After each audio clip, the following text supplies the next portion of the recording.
Well, hi, everybody, and welcome to another edition of Interrupting Racism. I'm Brian Prowitz, your host on Facebook, YouTube, and Twitch. We want to say hello to anybody that's out there watching live, and certainly say hello to anybody who catches up to us later and happens to watch these programs.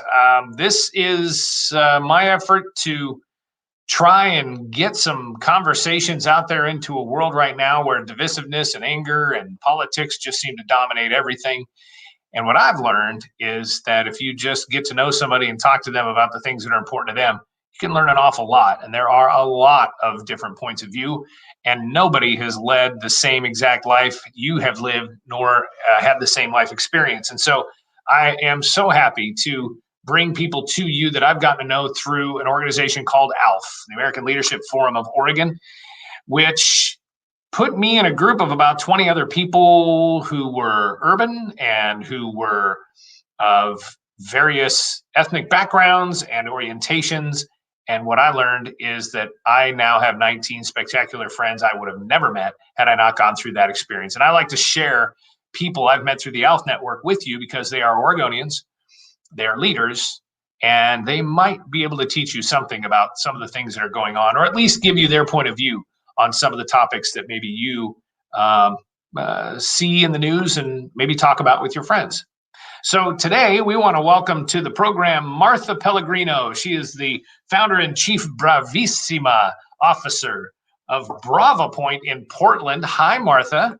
Hey, Brian. Thank you for being on the program today. Yeah, thanks so much for having me. Tell me about Brava Point. What's your business? That's not the way you normally ask that question, but what is your business? Yeah, so I started Brava Point about 4.5 years ago, and it really was just part of my desire to found my own company, and two, really support leaders in helping them be successful. And the areas I work in are strategy, teams, and communication, and trying to thread all those things together in a way that really helps leaders be successful. So in a nutshell, that's what I do. Yeah, that must be incredibly interesting work and maybe difficult, but I think very satisfying too. I mean, just thinking about my own experience, sometimes you don't realize some things are happening until they're pointed out. And then when they're pointed out, it's not always comfortable. Oh, for sure. No, absolutely. And I think that especially working in this virtual space, even just a simple thing about communication is, how do we talk to each other? How do we relate to each other? How do teams work together effectively? So I've been doing a lot of work in virtual retreats and how to get people on the same page and how to get people working really well together. And that's really fun. I love doing it. I love supporting clients because when you can come out of that on the other side and you're like, okay, my team's ready to go, they're focused, they're ready to get done our project, then that makes me happy. Yeah, no doubt. Well, we'll give you a little shout out there for the literally dozens of people who may see it and possibly ring you up for some of your expertise. So what brought you to Brava Point? Give us a little bit of your background. Yeah, so when I started my own company, I had been working for 11 years in local government, and I know you as a local government official appreciate how much it takes to make governments work in a way that best supports communities. But after 11 years, which took maybe 30 off my life, I was really glad to move into more of an entrepreneurial direction and really help align things early on. So when I started my company, I decided to brand as Brava Point because I'm half Italian and I like to get stuff done. And so that's Brava Point, right? I really like helping get to an achievable outcome and one that everyone feels really good about. It's like going from point A to your Brava Point. And the point that you hit your Brava Point is when you get to celebrate success. Oh man, I really love that whole thing. And you call yourself the founder and chief bravissima officer. I think that's really clever. Mm-hmm. Yeah. Back to that Italian thing, right? That's right. So tell me about your ALF experience. Yeah, so I went through ALF a few years ago as part of the 31st class, and that's a pretty extraordinary thing in and of itself that the organization has sustained so well over time. And I, like you, was in had a cohort of about 19 other leaders, and over the course of a year, got to spend deep and thoughtful time in community with leaders from the private sector, public sector, nonprofit sector, And I also had a diverse cohort. So there were several Black members of my cohort, Native American members, Latino members. And I just think it was such a rare opportunity to have leaders from all over the state, urban and rural, come together in community. And for me, I didn't know what that kind of support felt like. I also going into ALF, didn't understand what it's like to spend all day in a room and really practice deep listening.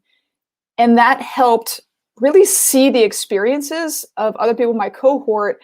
It wasn't a 15-minute meeting or a 30-minute meeting and go and what our daily lives are like where everything is rushed. It was deep and intensive communication where we really sat in community with one another, and we had lots of opportunities to reflect on our own leadership, our own life experiences, and then, like you said, find the commonalities together. So traveling around Oregon, visiting with communities, diving deeper with leaders in local communities was, I think, just a once in a lifetime experience. Yeah, no doubt. And you're opening yourself up to a vulnerability as well that, I mean, to go through that process, you have to be vulnerable on some level if you want to get anything back out of it, I guess, too. And yeah, now you mentioned the all day thing too. How do I say this? Sometimes I'll say that it's easy to hide your crazy for a little while. But in this case, like your true feelings about some stuff's going to come out over the time between the 2 days you spend together, a week of community building week, and then a couple of days on a Thursday and Friday. And then over a course of a year, I mean, you eventually, whatever you got going on in your brain is probably going to come out somewhere. And sometimes, like in my experience, it came out at times when I let my guard down and didn't realize, but those are such important moments. So yeah, completely agree. And the work that I do, and when you start talking about what it means to really unpack the issue of racism as white leaders, if we're not getting uncomfortable and we're not really understanding and being aware of all of the thoughts and feelings is bringing up for us and reflecting on our histories and potentially the history of this place we call Oregon, we're probably not doing it right. So if you did find yourself in ALF, I think it creates opportunities to do that in a way that's really supported. And that's part of the magic. Yeah. And then I'm going back to you theory right now. I'm thinking about letting go so you can let come, that whole thing. Because we all have our built-in perceptions and our biases, and you got to let some of that go to be able to, or admit that you might be wrong, or maybe admit you might be part of the problem. Yeah, absolutely. Yeah. No, I agree. And I mean, if you think about it this way, which is our brains, while they're maybe taking in 30,000 pieces of information a second, can only process so much of it, meaning bias is just a way that we all exist in the world. Like of course we all have biases. If we didn't, our brains would explode. And we don't want that to happen. So it's being aware of what those biases are, where they come from. Did it come from, you're like, oh yeah, I learned that from my family when I was little, or I learned that in school, or I learned that at work. And just, it's the process of examining what those things are when you have that thought. So I know I'm going to get uncomfortable in this conversation because when we talked in our pre-conversation, you said something that got me, but I might make you uncomfortable with this one.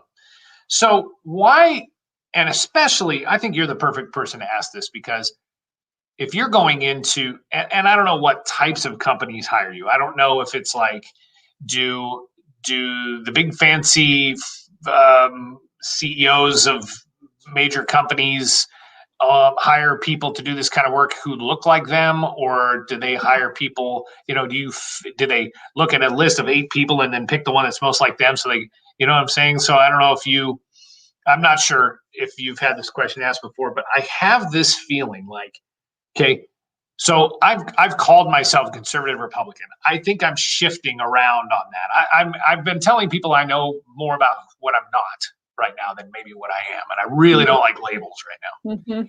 So, but what I'm feeling is that there's more pressure on guys like me to understand a more progressive liberal agenda, to become more comfortable with people in the LGBTQ plus audience or people who are of color and I am not, rather than everybody on the other, what I just described, coming more toward a conservative point of view, or maybe bringing in some sort of like Republican sense into them. What's going on in my head on this? What's your take on that? Yeah, I mean, first of all, I think there's a lot there, and I think it's just a great reflection about how all these intersections of identity can kind of come together. And so for me, you know, I had mentioned to you before, I grew up in America's heartland. I grew up in Peoria, Illinois, which is caterpillar country. And I thought that everybody had a John Deere around where I live. So when I moved to Oregon, I was like, oh, wait, look, mountains. What are those? That was kind of cool.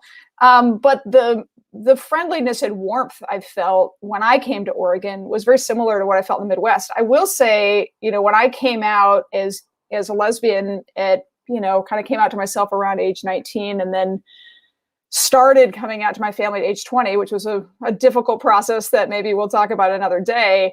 That's its own interview, probably. I found a lot of acceptance, and it wasn't at all political. It wasn't, I mean, I had plenty of friends and colleagues and family members who identify as Republican, same as Democrat. And I never found that to be a deciding factor about whether somebody was accepting of me, of where I was in my life at that point, and the challenges of feeling those feelings and being very both confused and energized by feeling your identity change and coming out in that way. So, you know, I think what you mentioned is the pressures of that you're getting your community to be accepting of people. And I guess I don't see it as that hard, because I think there's so much more that brings us together than divides us. And that a political, I guess I struggle with some of the same questions that you raised, Brian, which is when you talk about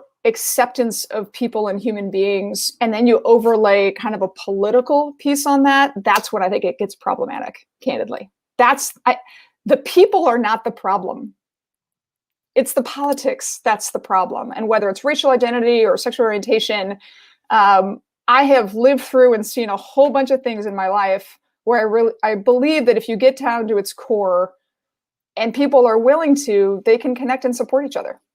I've also seen the opposite, and I've experienced both, right? So I just think that when you're talking about identity, just taking time to see somebody and learn their story is a great way to go. And then to your part of your question of kind of who hires me, is it just depends. I've gotten, one of my first clients was a Fortune 50 company, and I helped advise them much more on how to work on the ground in a place like Portland, and kind of was a little bit of eyes and ears. And we know that Portland can be a complicated city to navigate on its best day. And so I loved working with that team and helping them bring more of an equity understanding of what is it when we talk about equity, what we mean in a city like Portland, and that might be very different in another community. But I've also worked with very small organizations and small companies as well. So for me, it always comes down to what does the client want to get done and whether I feel like I'm the best person to help them. So living in this uncomfortable moment that I've created for myself, which again, my superpower is awkward. I'm a dad, I have 2 daughters. I'm professional at making any situation awkward. Okay. I'm rewinding my question that I asked you and that whole vomit at the beginning about who hires you. And do you know where that's coming from?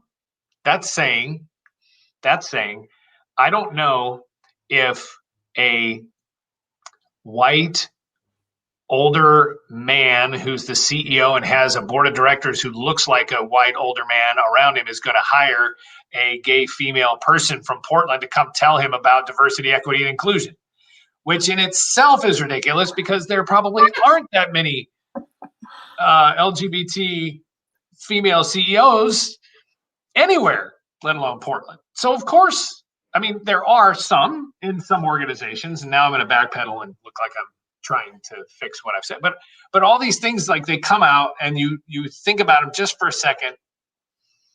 And sometimes I do that where there's no question and I'm just blabbing away, trying to make a point or trying to set up where I'm headed with something. And so I hope it all made sense. But as I'm sitting here, I'm like, Yeah. You could have just asked don't be so hard on yourself. Who hires you?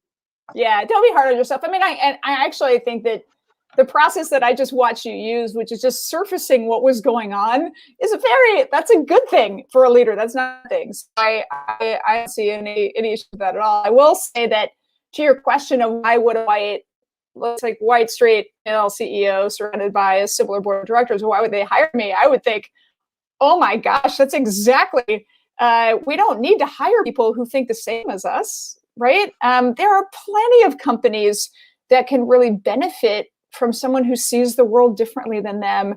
Because let's be clear, customers are from all backgrounds and clients are from all backgrounds. So, gosh, if I were advising a company like the one you speak of, I would say get as much, if you're not building diversity on your board of directors, which by the way, you should really build, you should do that. And you should bring in people who challenge you and help you think differently, because you'll have a better product at the end. Yeah. And you may be a better product at the end.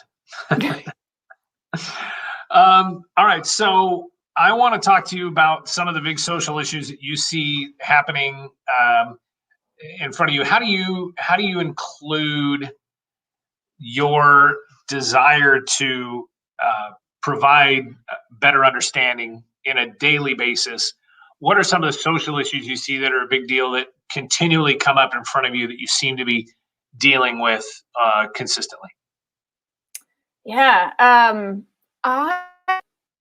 Interesting, because a long time ago, I had to make a decision about where am I going to focus my time. And as leaders, we're constantly getting asked to join this board or this organization, that organization, and volunteer our time. There's basically only so much time in the day. So I made a pretty clear decision several years ago that I was going to focus on two things.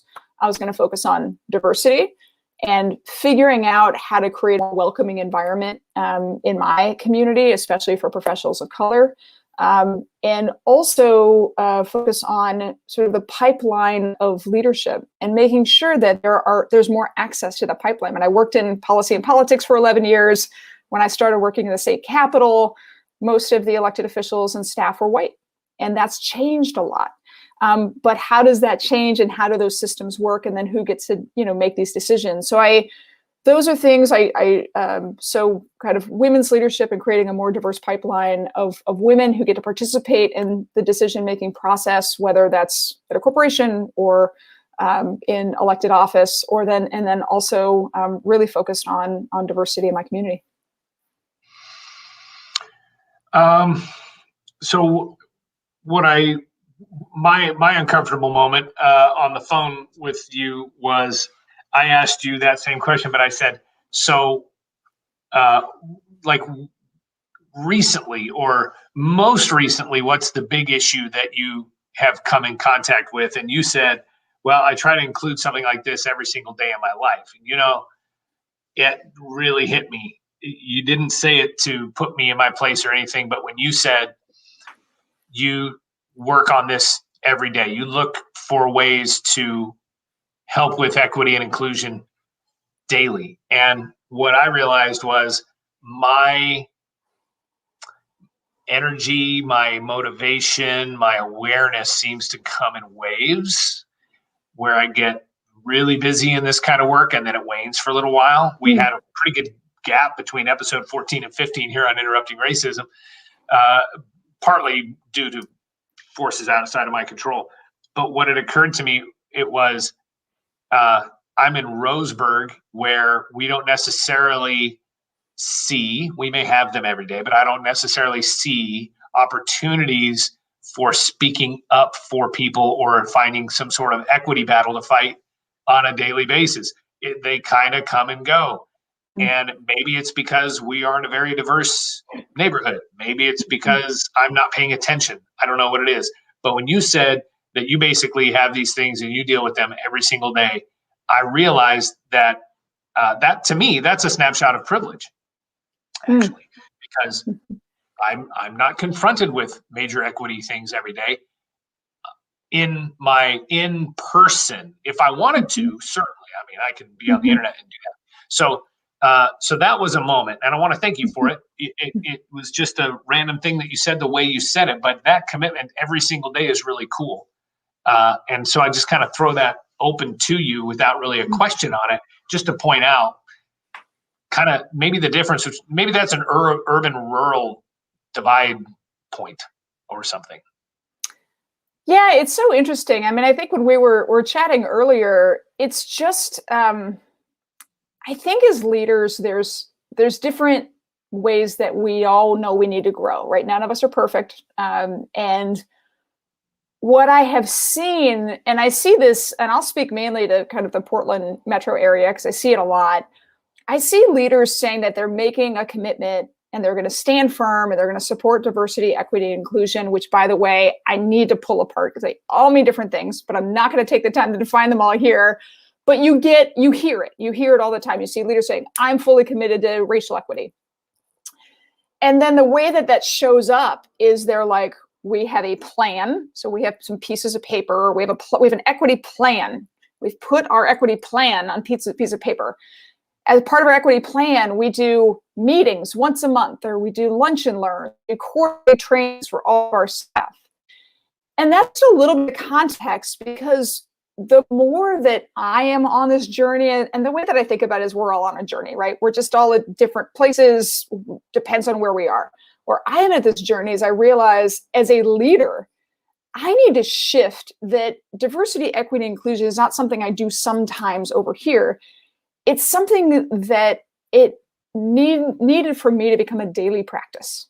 It's not just what I do, it's part of who I am and how things. So people who work with me in my company, Brava Point, it's not this thing. People are like, well, I want the diversity, equity, inclusion service you provide. I'm like, well, that's everything. So what I do is I bring my approach, my thinking, how I work with clients in a way that really elevates each of those things. And I think for me, not that there's ever going to really be an end game, but a vision I have for the future is when you don't need to have a corporation that has one Black executive who happens to be the diversity, equity, inclusion executive, and those activities. It just becomes a part of how we work and how we honor working with one another. And that companies don't have to do this separate thing over here because it's just a way of doing business, right? And there's a lot of adaptations we've made over many years about how we do business. I just think and there's one more thing I want to say, and then I'll send it back to you, which is it's so important, I think, for leaders working in this area, or community members or moms or dads or families who really care about these issues, is not just to have the conversations at work. It's to bring those conversations home. And I found several years ago when I started talking with my wife about my journey and the things that were coming up for me, we had really good conversations, and both of us are white. And we had really good conversations challenging our own biases, or just being more open about those conversations. And when I say diversity, equity, inclusion is a daily practice, it's not that I'm out challenging people and actively telling people or schooling them on things. I do that. There's some days I think those things come up, but it is just actively engaging in a process with myself where it's media I'm consuming, newspapers I'm reading, journals I'm reading, TV shows I'm watching, where I just think a little more deeply about it. It's just a daily practice. It's not, it's not a check the box, I've read the latest 3 books and therefore I know what's going on. It's it's walking the talk. Yeah. Otherwise, you're just Michael Scott at Dunder Mifflin, and you've checked the box. Hey, we did that. No, we had our DEI conversation, so we're good now, right? And DEI itself, we've actually had conversations in Roseburg on ways to introduce the concepts of diversity, equity, inclusion without using DEI, because for so many people, that's an immediate, I don't need to talk about that. That's a liberal thing. You're bringing that up, all that progressive PC stuff. I don't need that stuff. And the key to some of what we've been talking about is hitting people in a place where they're able to even admit it's necessary, and that is a place of great vulnerability, and it's very difficult to do that at work. as you probably know, okay, how do you even enter into that conversation? How can we have that conversation without it looking like some sort of course that you have to take that you get a little badge on your chest for? And we haven't quite figured out how to get there yet. Maybe other people have, but so important. It's such an important topic, and yet it can immediately bring up walls that create quite a barrier for people. Oh, for sure. Yeah, absolutely. And I actually had a great conversation with another, I won't put him up there, I'll just say another Southern Oregon rural Al fellow who is near and dear to my heart. And we just walked through some terms and terminology. And we had this conversation where he looked at some of these terms. And I will just tell you that jargon can be a big problem, because people develop their like, oh, I don't know what that is, but I think I know what that is, but I'm not into that. But we kind of put these terms out there, and we just said, which of these terms resonates for you? And it was like diversity, equity, inclusion, and justice. And he said, in my rural community, the word that jumps out to me that I think resonates is justice. And I'm like, okay, well, let's talk more about that. And that's cool. And I do recognize that some of the terminology that's kind of, a little more term of the day or the year or the month can be really problematic. And I just finished a piece where I wrote about one of those, especially when they become acronyms. Goodness help us.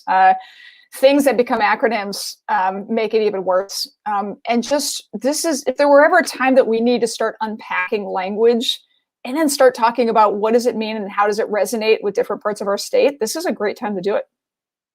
Yeah. Right now in my community, people don't even know how to refer to people who speak Spanish. Are they Latino, Latina, Latinx? I have a friend from El Salvador here who had never heard the term Latinx. And suddenly, some of the more progressive, I guess, or maybe woke people around him were suddenly calling him Latinx. He's like, I don't even know what that is. I heard that first time like 2 months ago. And you wrote on your LinkedIn page about these shortened BIPOC and POC and these phrases that we have shortened, and then they become triggering, don't they? I guess maybe. Yeah, well, yeah, that's right. I mean, again, we go back to this question around identity, which is kind of how do you identify and how do you want to put yourself out in the world? And I don't see my role as a white leader to make that decision. I just don't. I mean, so I tend not to use some terms like Latinx only because it's not up for me to decide how someone chooses to identify. If somebody says, I identify as Latino, then I'm like, I respect that. Like, so we just have to get this different. And this is where I think I mentioned to you that I can lay pretty good into progressives on these issues. And I do on a pretty regular basis, that this idea that we as white people get to make that decision. I'm like, that's not our decision to make. If somebody wants to identify as Latinx, then I'm like, cool. If they don't, then that's fine with me too.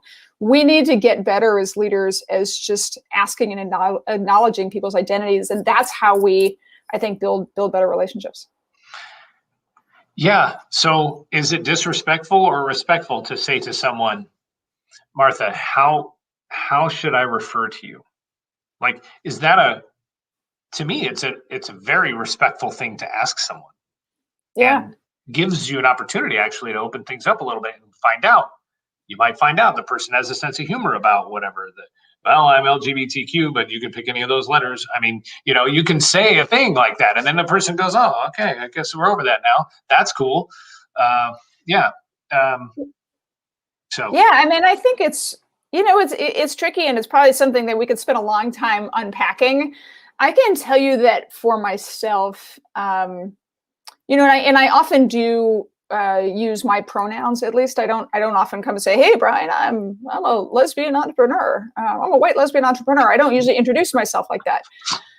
Maybe I should. I don't know. But I do often use my pronouns, and I do that for a couple of reasons. One is so because look at me. I mean, you can look at me and be like, I don't know. Does she identify as non-binary? Is it like, are we talking about she, her? Are we talking they, them? Because you want to be respectful of that. And I've spent my whole life looking like this. I looked like this when I was 8 years old, and people told my older sister that they thought they had a really cute little brother. I used to drive her nuts, and I didn't care. I didn't have a problem with it. I've gotten called sir a fair amount of my life. And especially when I'm on airplanes, like 5 o'clock in the morning with my hoodie on, I get, would you like a cup of coffee, sir? And I'm just like, whatever. I'm just not, I'm still sleeping.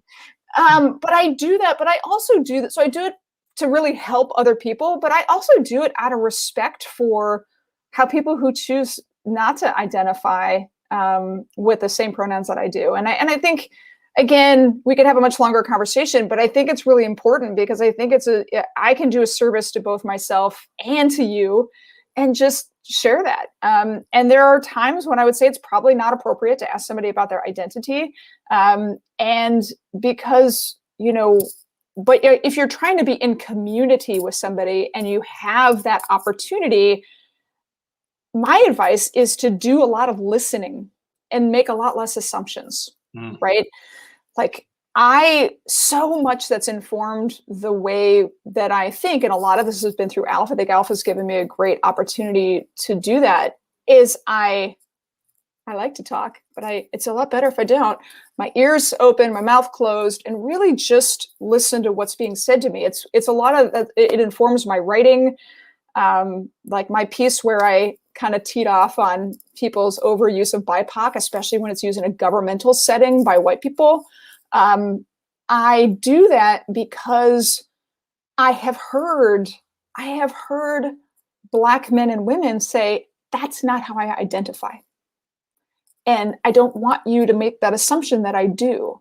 And so I think we're trying to unpack these, sometimes it's not appropriate to go around just asking people how do you identify, because I don't think people do that to you necessarily. How do you identify, Brian? So I think we also just want to find a way that we can be respectful, but I play the long game. I do a lot of listening, and then I reflect back what somebody says. And I'm like, okay, I get you. I see you. And while that may be more complicated than using our brains and all of their categorizations and their assumptions, I think we need to be a little more thoughtful about how we see and engage with people right now. Well said. Yeah. And I agree. So one of the issues that we talked about before this interview came down to much of what you just talked about, but from the Indigenous standpoint, the way that we interact with our Native American neighbors. Take us into that thought process a little bit. Let's shift the lens to the I in BIPOC, but the Indigenous people that we have amidst us, and some of the challenges you see them facing. Yeah, well, Brian, it's funny. You had me at I in BIPOC, and that's when I started twitching a little bit. I'm like, no, don't do it. Don't go there. Kind of did that on purpose. Oh, you went there. I know. Okay, so you're right. You did finally make me uncomfortable. I'm like, it just feels very challenging. And again, I want to say that there are some folks, because it's a term that came out of movement building, and when a lot of great movements have its own language. My issue is really in the appropriation of that language for use by generally white-led governments who aren't going to do the issue to unpack the issues and the histories. So all of my ALF class has heard me talk about this. So I'll just share that with your listeners that we have to do the work. We need to better understand the history of the place where we are, because that's, to me, again, it's a leadership responsibility of just knowing the people who were here before. And so I have the great honor in my work of working with one of Oregon's federally recognized tribes. And I shared a little bit with you about what it is like to be a white person who gets working for the tribe and help interface with various governmental entities on a regular basis. And so much of what I do is trying to break down communication differences. And also calling out continued language and practices that can be really harmful. And I have to say, when you ask what gets me fired up, for people who know me really well, they have seen it happen. I mean, look, I'm Italian. I get fired up, and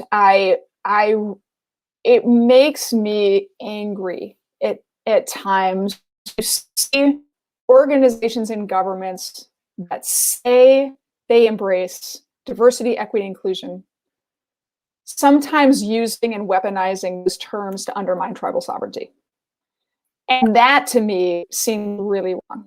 That's another example. I have not been a part of that in rural Oregon. I see that happening on a regular basis in urban areas.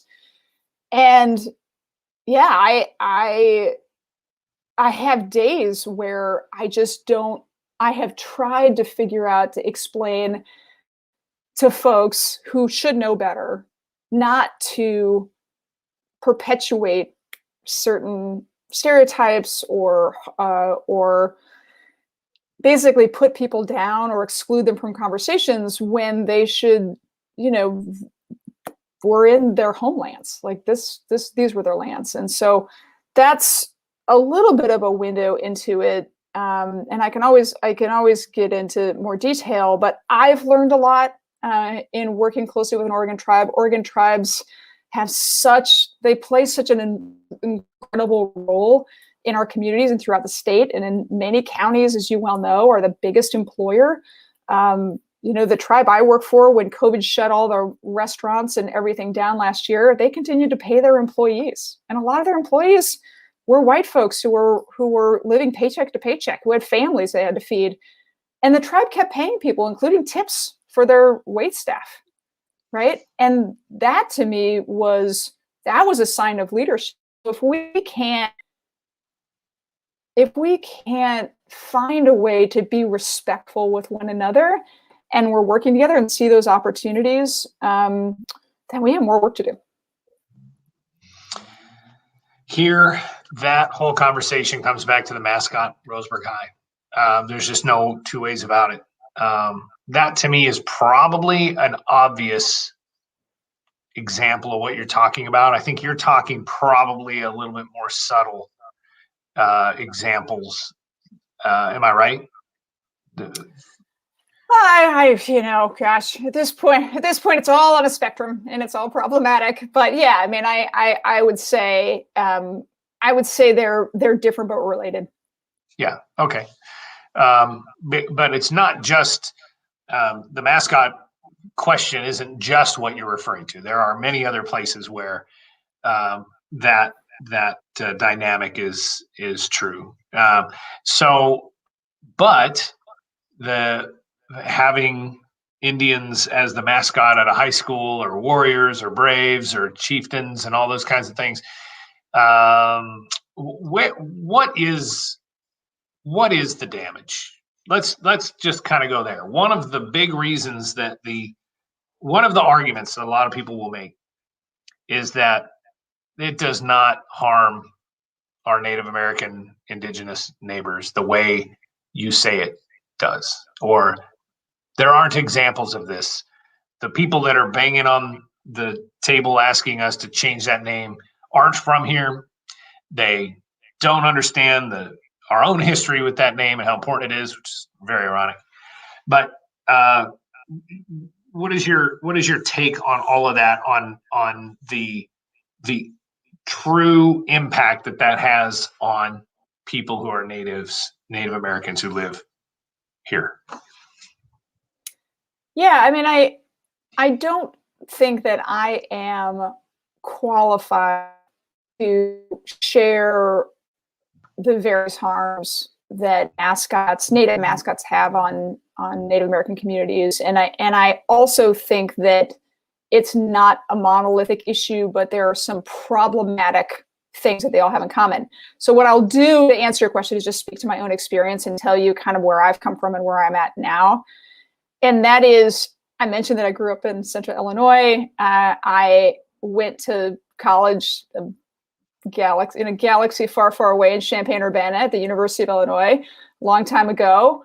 And their mascot was and is the I mean, they're the Fighting Illini, right? And when I was in college in the early 90s, there was controversy. There continues to be controversy, and it's become a massive fight that in the many years, 25 years since I graduated, has never resolved. And first of all, I think about conflicts like that, and I think, should we really be spending our time for 25 years fighting over the mascot, or don't we have bigger problems that we need to address? Can we just hear it and move on? And that is one that just has seemed so intractable and so harmful, that why do we put so much energy in digging in defending things that people are telling us are having really adverse consequences? So not being Native American and not being an expert on that issue, and there are just,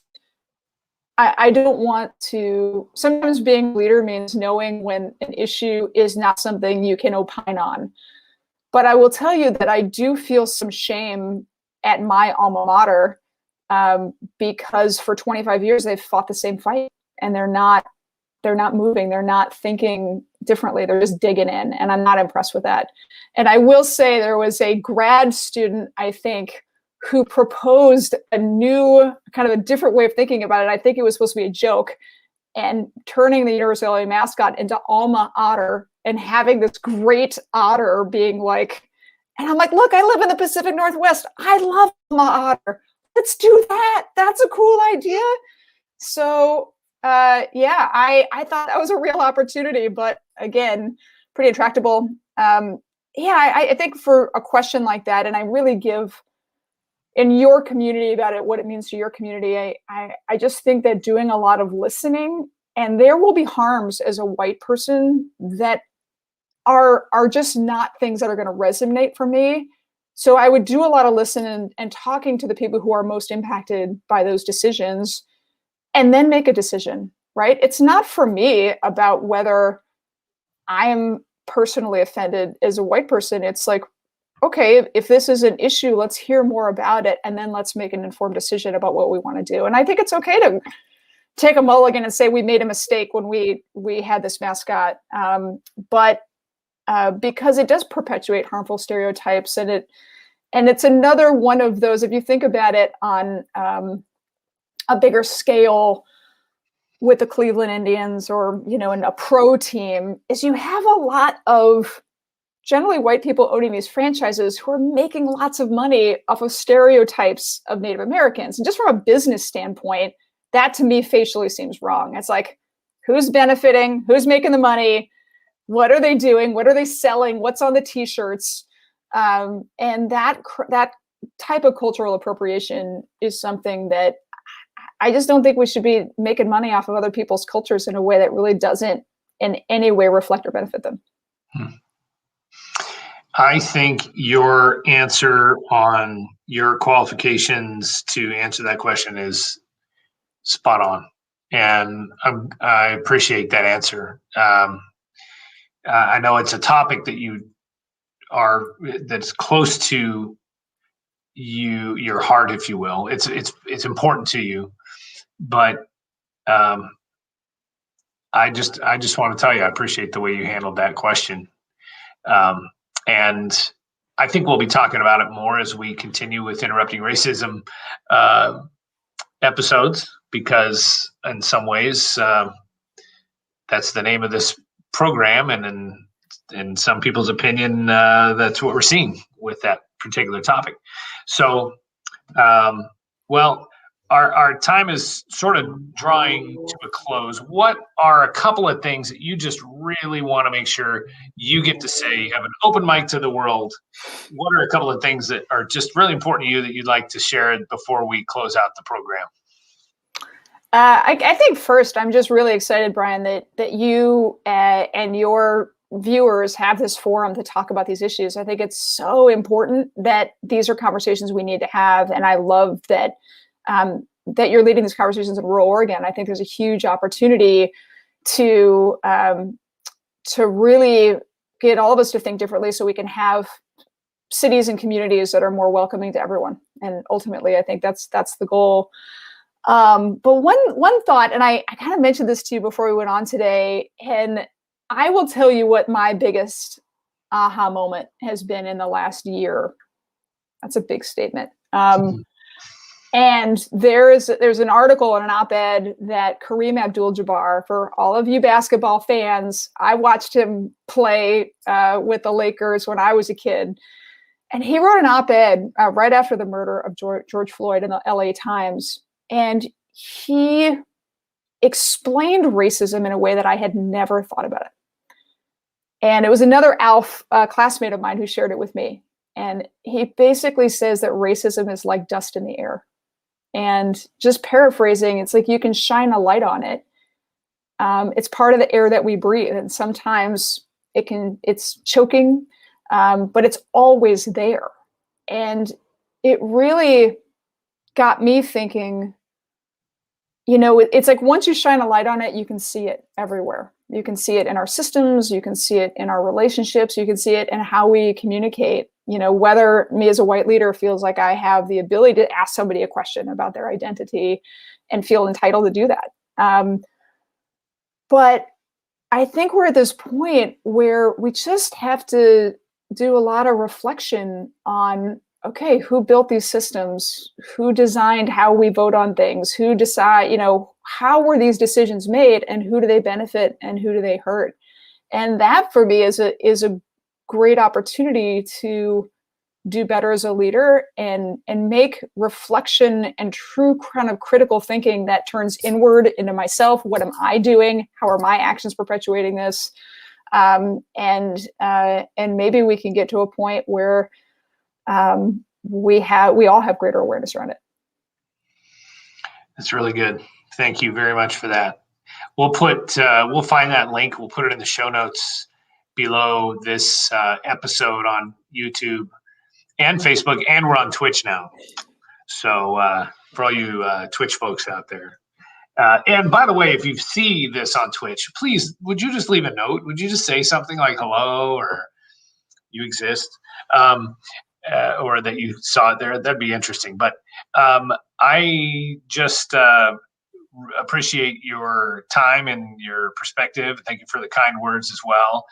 I just think it's really important for people to talk like this. I may or may not have agreed with everything you said today, but the most important thing is that I want to hear it. Like, I want your take. I want to know what it's like to be in your shoes, where you live, and the experiences that you've had. And I think that other people can have these conversations respectfully and inquisitively, and also admitting that they may or may not, one, say everything correctly, or completely understand or agree, but to know somebody and to be able to reach out to them even later. Martha, I might call you up and say, hey, what's your take on this? I need to get your perspective on something. To me, that's totally awesome. And it's totally doable. And it doesn't have anything to do with politics, and it shouldn't have anything to do with that. It should come down to respecting and wanting to understand another human being. So yeehaw, that's my spiel. That's what I want everybody to hear who's watching today. I did want to make sure that you got in a little bit of a plug for Partners in Diversity, because we talked about that a little bit coming into the program, and we had Vicky Nakashima on the program not long ago, and she talked a little bit about that as well. So I'll give you a bonus plug here if you want to throw out a little bit about what Partners in Diversity is about and how you're related to it, or have what your experience has been with it. Oh, great. Thanks so much, Brian. I have been volunteering with Partners in Diversity for many years now, and they're probably best known for an event called Say Hey, and it's an event that welcomes professionals of color, especially who are new to Oregon, right? They move here and they're like, what's this place about? Where's my community? Where are other professionals I can connect with? And I used to go to events where there might be 600 people. Back in the time when we could go to events with 600 people, we could go event with 600 people. And this impression where employers say, well, there's no Black and brown people here. Like, who do I get to hire? Well, guess what? It is a room of professionals of color, and people can come together. And the event is mainly held in Portland, but they've really worked to, I think they just held an event with Oregon State University. And just as a way to welcome in and honor new professionals of color to Oregon and create a more welcoming space. There's a lot of other programming that they do. They just completed a Northwest Equity Summit with some of the state's biggest employers are part of that. It was really great to listen, bringing in national experts to kind of challenge our thinking and how we do better. But I'm a big fan of Partners in Diversity. If your community has people who are new to Oregon, who are Black and brown and people of color, that could be a great resource for them. So it's always good to know how can we help better support and create more welcoming communities. Yeah, very, very cool. And a lot of places struggle to recruit professionals. And so anything you can do to make them comfortable and keep them in your community, make your community more diverse, make your community better through diversity, that would be a very good way to do that. Great. All right. Well, a couple of things that I always do at the end of our programs is I always want to put in a plug for ALF. This is not an official ALF program, but it really affected my life in a lot of ways. And in fact, the reunion is coming up very soon. Have you registered yet? Oh, I'll be there, Brian. That wasn't a rhetorical question for the people watching. That was actually to you. I actually want to pull up a link. I'm going to see if I can do this. My computer's kind of acting a little bit slow, but I want to make sure that, first of all, as far as ALF goes, the 2021-2022 Fellows Program is open for nominations right now. So that's important. ALF graduation is coming up May 21st. And the reunion gala is May 22nd. And it is online. And I'm going to put the link right here, right now. We'll drop that into the notes as well. That's what we'll do. That's the more professional podcast way of doing it. Because if I put it on the screen, then nobody can click on that. So go to alforegon.org to learn more about what's happening with ALF. If you're an ALF alum, make sure you're part of the event on May 21st and 22nd. And then my own personal thing is we've got a website called speakupwithus.com. We sell t-shirts with statements on them that are meant to sort of engage other people and make a statement without actually saying a word. So speakupwithus.com. You can buy Interrupting Racism t-shirts and some other things there as a way to keep the conversations going. So I'm Brian Prowitz, and thanks again to Martha Pellegrino from Brava Point being our guest today. We say hello once again to everybody watching this program after it aired live, and we will always be putting out information about the next conversations that we'll be having here on Interrupting Racism. But we love your comments and love your support, and thank you for watching. Martha, I hope you have a really great day. You as well. I'm about to get outside and go enjoy some of this blue sky in Oregon this spring. Yeah, I think it's time to take a walk for sure. All right. We'll see you again soon on Interrupting Racism.